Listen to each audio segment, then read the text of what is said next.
বিসমিল্লাহির রহমানির রাহিম। প্রথম খলিফা হজরত আবু বকর রাদিয়াল্লাহু তাআলা আনহু সর্বমোট 2.5 বছর খিলাফত পরিচালনা করেন। তাঁর খিলাফতের যুগে এমন কোনো একটি গুরুত্বপূর্ণ কাজ সম্পাদিত হয়নি যাতে হজরত ওমর রাদিয়াল্লাহু তাআলা আনহু এর সক্রিয় সহযোগিতা ব্যতীত তিনি সবসময়ই হজরত আবু বকরের পরামর্শদাতা হিসেবে কাজ করেছেন। তিনি সবসময় ইসলাম ও মুসলমানদের মঙ্গল চিন্তায় বিভোর থেকেছেন। ক্রমান্বয়ে প্রথম খলিফা আবু বকর রাদিয়াল্লাহু তাআলা আনহু এর দিন ফুরিয়ে আসে। তিনিও যেন সুস্পষ্টভাবে পরপারের ডাক শুনতে পেয়েছেন। তাই তিনি দুনিয়ার যাবতীয় বন্ধন ত্যাগ করে সে ডাকে সাড়া দেওয়ার জন্য ব্যাকুল হয়ে ওঠেন।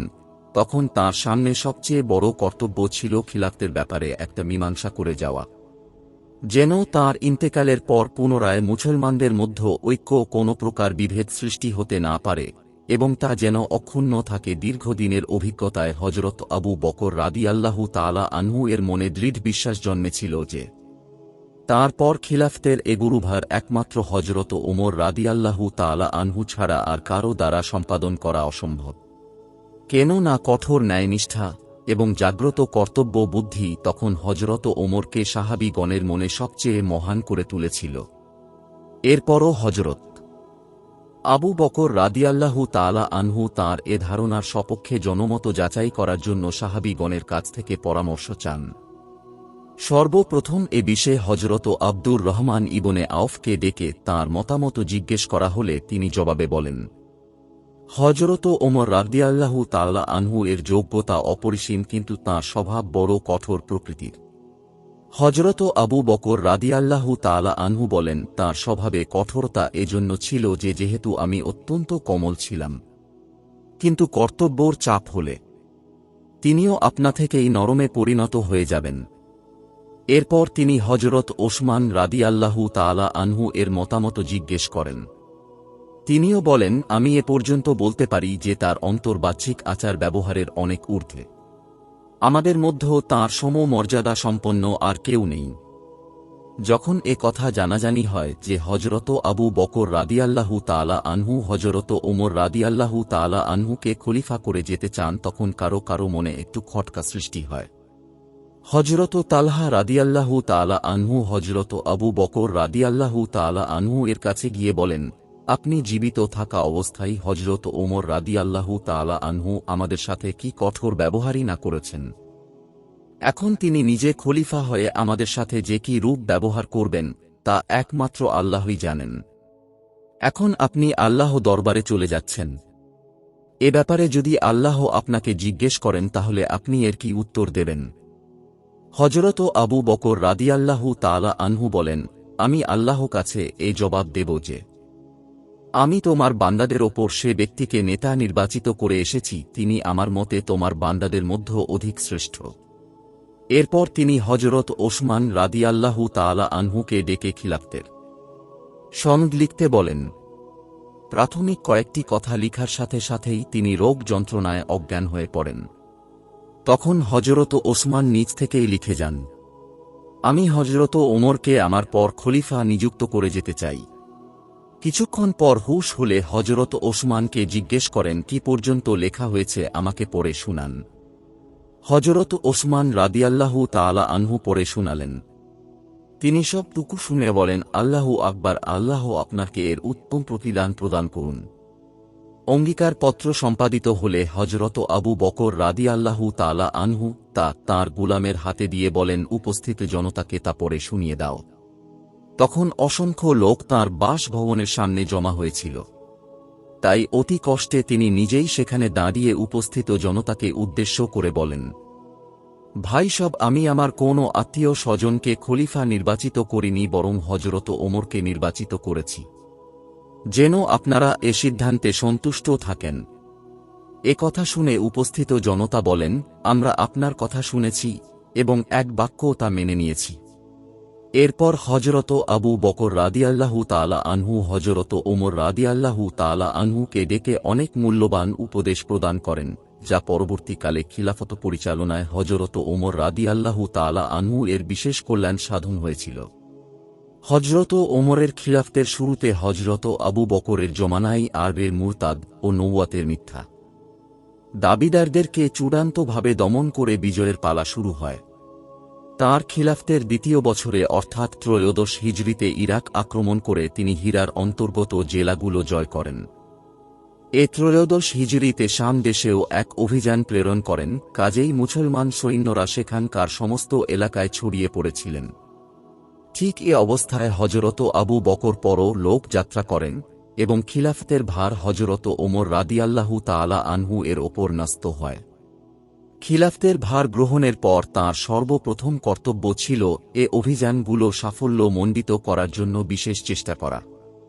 কিন্তু আমরা এ ঘটনাগুলোর বিবরণ লেখার পূর্বে প্রাক ইসলামিক যুগের আরবদের সাথে পারস্য এবং শাম দেশের কিরূপ সম্পর্ক ছিল মোটামুটিভাবে তা বর্ণনা করা উত্তম বলেই মনে করি। ইতিহাসে আরবের অত্যন্ত পুরাতন গোত্র যারা আরবে বায়দা নামে পরিচিত, যদিও ইতিহাস তাদের অবস্থার বিস্তারিত আলোকপাত করতে পারেনি, তবুও এতটুকু জানা যায় যে এ গোত্র আদ এবং আমালেকা বংশীয়রা এককালে ইরাক দখল করে নিয়েছিল। ইয়ামানের অধিপতির আরবে বা মূল আরবগণের রাজত্ব একসময় অত্যন্ত শক্তিশালী হয়ে ওঠে। এমনকি কয়েকবারই তারা ইরাক দখল করে পারস্য সাম্রাজ্যর সাথে সমমর্যাদার দাবি করে আরব জাতি ধীরে ধীরে পারস্য সাম্রাজ্যের বিভিন্ন এলাকায় বস্তি স্থাপন করতে থাকে। বায়তুল মুকাদ্দাস ধ্বংস করে বেবিলনের প্রসিদ্ধ বাদশাহ বনু খজঞ্জর যখন আরব আক্রমণ করে তখন অনেকগুলো গোত্র তার অধীনতা স্বীকার করে ইরাকে গিয়ে বস্তি স্থাপন করে। এভাবে মাদ ইবনে আদনান গোত্রের অনেক লোক গিয়ে সেখানকার অধিবাসী হয়। সেখানে ক্রমে ক্রমে তাদের ছোট খাটো একটি রাজ্য গড়ে ওঠে। এ সময় পারস্য সাম্রাজ্য প্রবল বিশৃঙ্খলা এবং অন্তর্বিপ্লব দেখা দিলে আরবেরা সম্পূর্ণ পৃথক একটি রাজ্যর প্রতিষ্ঠা করে। এর প্রথম শাসক ছিলেন মালেক ইবনে ফাহাম আদনানি। এ বংশের জাজিমাতুল আবরাস নামে শাসনকর্তার রাজ্য বহুদূর পর্যন্ত বিস্তৃতি লাভ করে। তাঁর স্থলাভিষিক্ত আমর ইবনে আদি হীরায় রাজধানী স্থাপন করে ইরাকের বাদশাহ বলে প্রসিদ্ধি লাভ করে।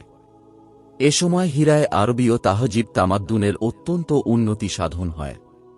প্রসিদ্ধ ঐতিহাসিক হিশাম কালবি বর্ণনা করেন, আমি পুরাতন আরবের ঐতিহাসিক অবস্থা এবং তখনকার আরব ইরাকের পরস্পর সম্বন্ধ ইত্যাদি যাবতীয় বিষয় যেসব গ্রন্থ থেকে সংগ্রহ করেছি তা সমস্তই সে সময়কার রাজধানী হীরায় লেখা হয়েছিল। এ সময় পারস্য সম্রাট আরব দেশির বাবক রাজ্যর বিশৃঙ্খলা দূর করে আমর ইবনে আদিকে বশ্যতা স্বীকার করতে বাধ্য করেন।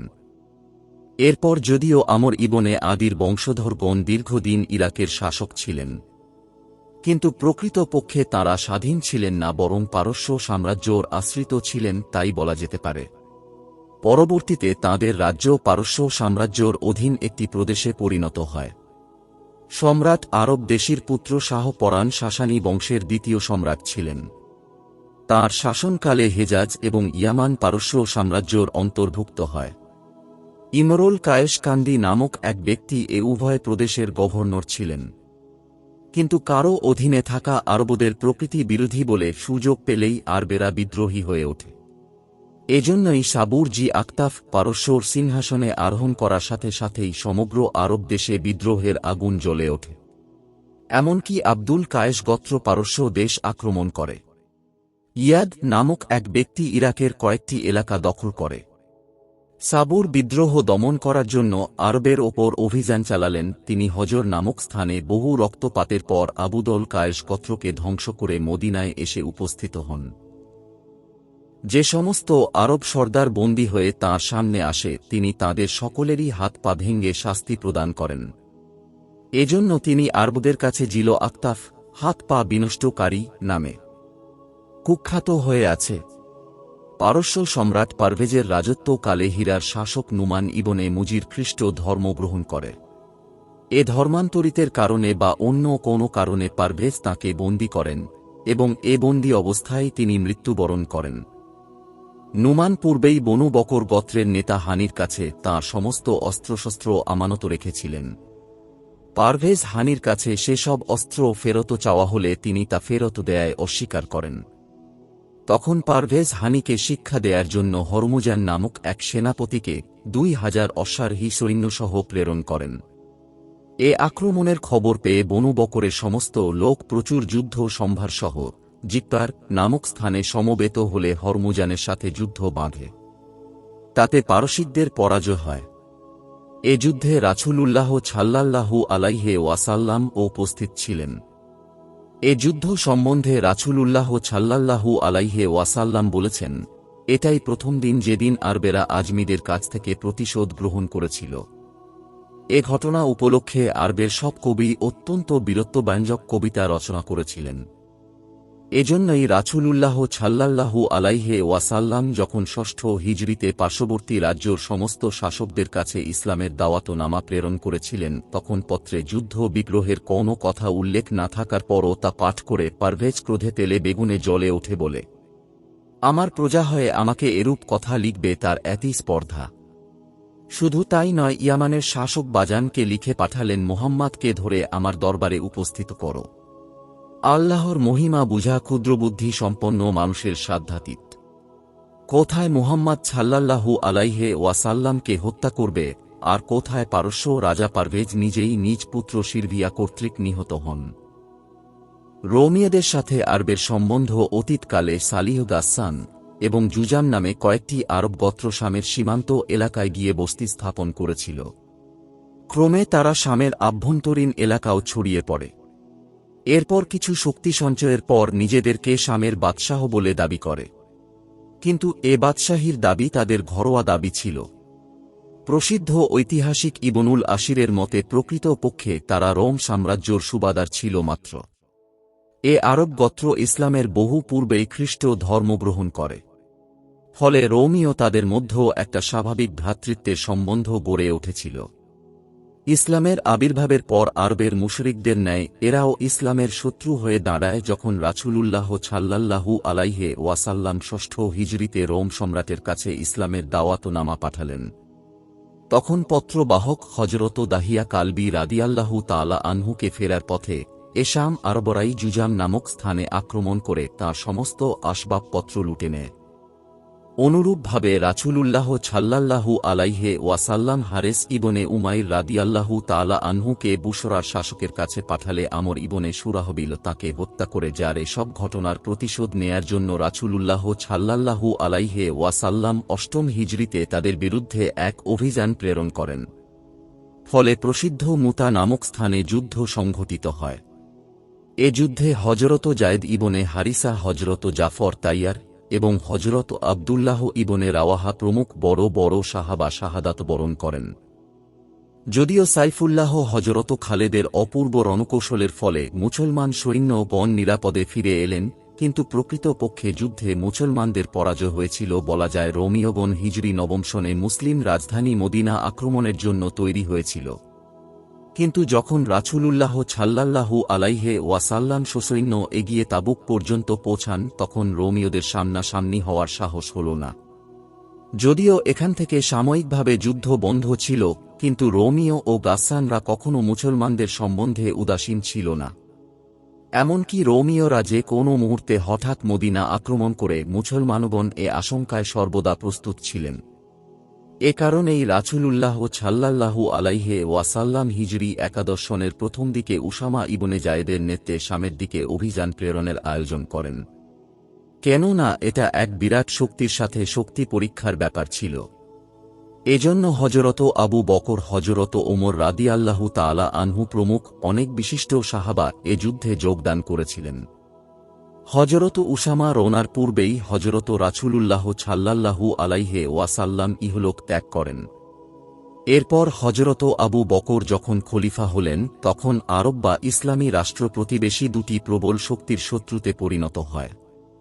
সর্বপ্রথম হযরত আবু বকর রাদিয়াল্লাহু তাআলা আনহু রাসূলুল্লাহ সাল্লাল্লাহু আলাইহি ওয়াসাল্লাম কর্তৃক আয়োজিত অভিযান শামে প্রেরণ করেন। বিদায়কালে সৈন্যদের লক্ষ্য করে বলেছিলেন, তোমাদের মধ্য যে এ যুদ্ধে প্রাণ দেবে সে শহীদ হবে, এবং যে বেঁচে থাকবে সে ধর্মরক্ষার গৌরব অর্জন করবে। এসব ঘটনার দ্বারা বোঝা যায় যে হযরত আবু বকর কর্তৃক আরব্ধ কাজ যা হযরত ওমরের হাতে সমাপ্ত হয়। আল্লাহ সর্বজ্ঞা জ্ঞাত।